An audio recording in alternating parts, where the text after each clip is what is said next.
a 2012 Nissan Juke today, and you know what? We don't get a lot of surprises in the Automotive Trends garage anymore. By the time vehicles had its auto show debut and spec charts have been released and press releases, and we've maybe driven a prototype or something, you know, we've got an opinion of the vehicle. And we had an opinion of the Nissan Juke based solely on that ugly, ugly front end. There's really no defending those headlights. This thing is not classically pretty. But you know what? We've been surprised this week now that we've been in this front-wheel drive, 6-speed manual SL model, which is the top of the line. And we've kind of come to like it. I think our biggest surprise is how much we like this 1.6-liter direct injection turbo. Little 4-cylinder, puts out 188 horsepower and 177 pound-feet of torque, which in a 2,950-something pound vehicle moves things along pretty nicely. The gearing is really, really spot on. 6-speed manual and the clutch take-up work really well together. It's fun to shift and drive. You know, it's a little vehicle. You walk up and you really look down at it, surprisingly so.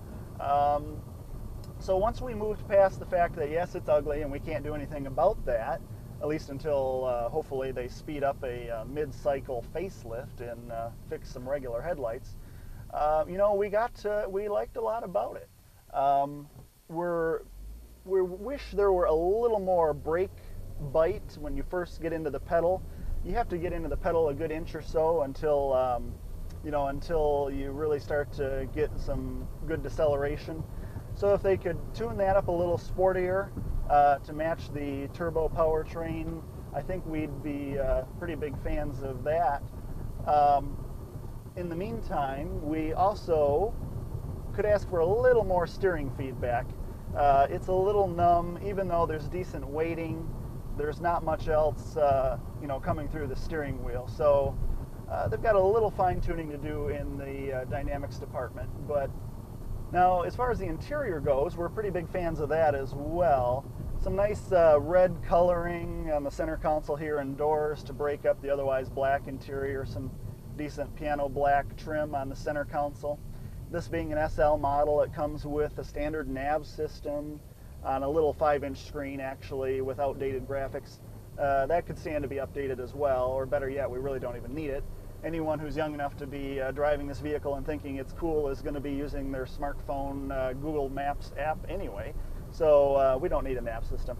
But the SL model also comes with heated seats and leather seats and you know, the moonroof and everything. Now, we'd actually get rid of a few of those features and trade down to like a mid-level model and save a few bucks, get to that low $20,000 price tag. That'd be pretty nice. Again, at $24,000, not a bad value really, compared to some of the other bland to drive vehicles that are out there in that price range. But you know, it is a small vehicle. The second row doesn't have a lot of legroom. If I have the seat adjusted for me, I have to sit behind myself. I either have to slouch down where I'm hitting the, you know, my hair is rubbing on the headliner, and then I have to splay my legs a little bit. So not a lot of room back there unless you're 5.5 foot or less. And then even less room in the cargo bay, actually.